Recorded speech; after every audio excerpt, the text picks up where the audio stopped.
Oke, baik, sebelum memulai video ini aku pengen mengabsen kalian terlebih dahulu yang menonton video ini dari daerah mana saja. Kalian bisa menuliskannya di kolom komentar di bawah video ini untuk bisa saling berinteraksi dan bertukar informasi. Hari ini banyak banget pertanyaan terkait tentang aplikasi A, B, dan C. Apakah sudah punya debt collector lapangan, Bang? Nah, akan kita bahas pada video kali ini. Hari ini banyak yang pengen ngasih tahu, ya kan? Bahwasannya Bang, aplikasi A, B, D, C, E, F, G, H, I, J, K, L, M, N, O bahwasannya sudah punya debt collector lapangan Bang. Terus timbul lagi pertanyaan, untuk di daerah mana saja Bang? Nah, ini dia akan kita bahas pada video kali ini. Oke, siapa yang hari ini sedang menggunakan aplikasi Shopee dan kebetulan diberikan kesempatan buat bisa pay letter dan pinjam uang? Dan siapa juga hari ini yang sudah menggunakan aplikasi Kredivo dan Akulaku? Ya, inilah dia 4 aplikasi raksasa yang hampir semua masyarakat kita menggunakannya, memanfaatkannya. Dan kebetulan hari ini juga banyak masyarakat kita yang mungkin belum mampu untuk melakukan penyicilan dan pembayaran. Dan bertanya-tanya, apakah 4 aplikasi yang tadi Abang sebutkan sudah memiliki debt collector lapangan? Dan apakah mereka adalah pinjol legal OJK? Karena mereka tidak ada di dalam rilis list daftar aplikasi pinjol-pinjol. Dan yang ketiga, pertanyaan yang paling banyak masuk ke kita itu, apakah mereka akan melakukan penyebaran data Bang? Banyak yang seperti itu. Oke, baik ya, pada video kali ini kita pengen ngebahas satu persatu dulu. Untuk di 4 aplikasi yang tadi kita sebutkan, Shopee Pay Later, Shopee S Pinjam, ya, Kredivo dan Akulaku, mereka itu sudah legal OJK. Jadi kenapa Bang kalau sudah legal OJK itu mereka tidak ada di dalam rilis? Ya kan ada, sebenarnya kita yang kurang teliti. Jadi pada video kali ini untuk Shopee itu ada di urutan ke-60 berapa saya lupa. Nama aplikasinya itu Lentera Dana Nusantara. Itu untuk di Shopee. Terus untuk di Kredivo sudah pasti akrab banget ya sama yang namanya Kredivest. Itu cabang dari aplikasi Kredivo untuk pinjam meminjam uangnya.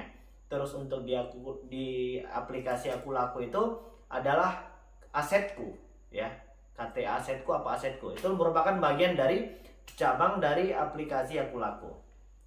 Dan apakah 4 aplikasi ini akan melakukan penyebaran data Bang ketika kita belum mampu melakukan pembayaran? Banyak pertanyaan yang seperti itu ya. Sepengalaman aku pribadi, karena memang mereka ini sudah memiliki legal standing yang cukup jelas, ya kan?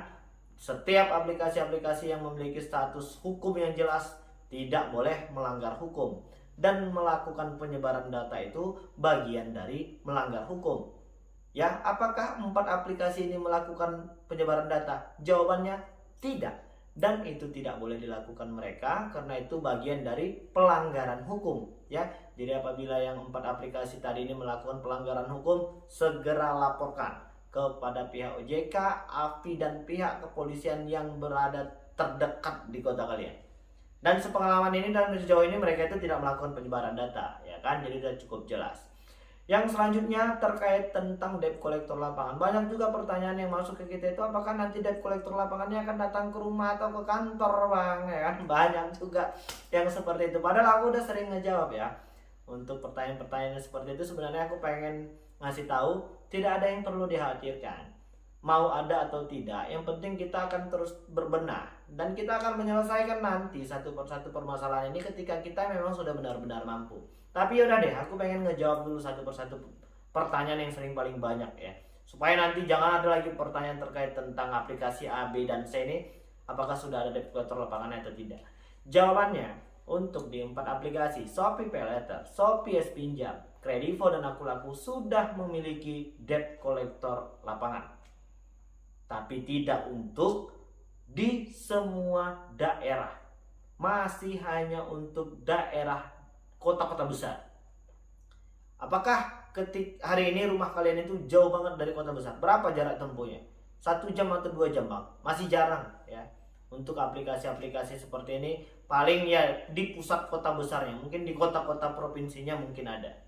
Tapi kalau udah berjarak 2 jam, 3 jam, mereka juga males buat ngejemput utang kalian yang gak seberapa itu. Ya itu pengalaman pribadi aku. ya kan? Itu untuk di 4 aplikasi tadi. Jadi nggak perlu lagi mikirin apakah ini sudah ada debt collector lapangannya atau tidak, ini itu segala macam. Ya udah deh, yang penting fokuslah untuk segera berbenah. Kita harus bisa menjadi orang kaya dan tidak lagi menggunakan paylater ketika tidak dalam keadaan terdesak. Hari ini siapa yang menggunakan paylater hanya untuk buat gaya-gayaan? Jangan lagi diteruskan, ya. Itu sudah pasti akan membuat beban hutang akan terus bertambah. Ya, kemarin bang aku menggunakan paylater ini dan memang dalam keadaan terdesak, ya. Aku pengen beli token listrik, ya itu lain cerita. Yang penting kita tetap meluruskan niat, hati dan pikiran kita untuk akan menyelesaikan masalah ini ketika nanti kita memang sudah benar-benar mampu. Ya, itu yang terpenting hari ini. Dan jangan lagi gali lubang tutup lubang, sudah cukup ya. Hutang yang hari ini sudah membuat kita pusing, jangan ditambah lagi menjadi sesuatu yang menambah kita pusing. Sudah cukup, ya kan? Dan kita akan terus berbenah dan menjadi orang kaya. Oke, udah jelas ya. 4 aplikasi yang tadi kita sebutkan itu sudah memiliki legal standing yang jelas ya. Mereka memiliki debt collector lapangan tapi tidak untuk di semua daerah. Mereka tidak melakukan penyebaran data ya. Apakah biaya denda dan bunga yang mereka berikan hari ini sudah sesuai dengan anjuran dan direstui oleh pihak OJK? Jawabannya sudah ya kan. Untuk di aplikasi-aplikasi pinjol itu sudah cukup jelas. Bunga per hari itu 0,4%, tapi silahkan dicoba dan dihitung sendiri. Ketika itu dikalikan per 30 hari, jumlah totalnya menjadi 12%. Kalau kalian pinjam 1 juta, bunga coba bayangin, banyak nggak itu ya kan? Kalau beli nasi padang mungkin udah berapa bungkus. Oke, itu untuk biaya denda dan bunganya. Jadi untuk kawan-kawan yang hari ini belum mampu melakukan pembayaran, ya aku itu pengen mengingatkan nggak usah mikir yang aneh-aneh lah. Terus saja berbenah, berbuat ya kan, dan kita tetap berjalan pada koridor yang benar, dan kalian tidak akan dipenjarakan ketika kalian memang belum mampu melakukan pembayaran di beberapa aplikasi-aplikasi yang tadi kita sebutkan. Ingat ya, yang hari ini sedang mendapatkan teror dan intimidasi katanya mau dibawa ke jalur hukum, mau dibawa ke kantor polisi. Hutang di aplikasi pinjol itu tidak diselesaikan di kantor polisi, melainkan di pengadilan negeri di kota-kota kalian.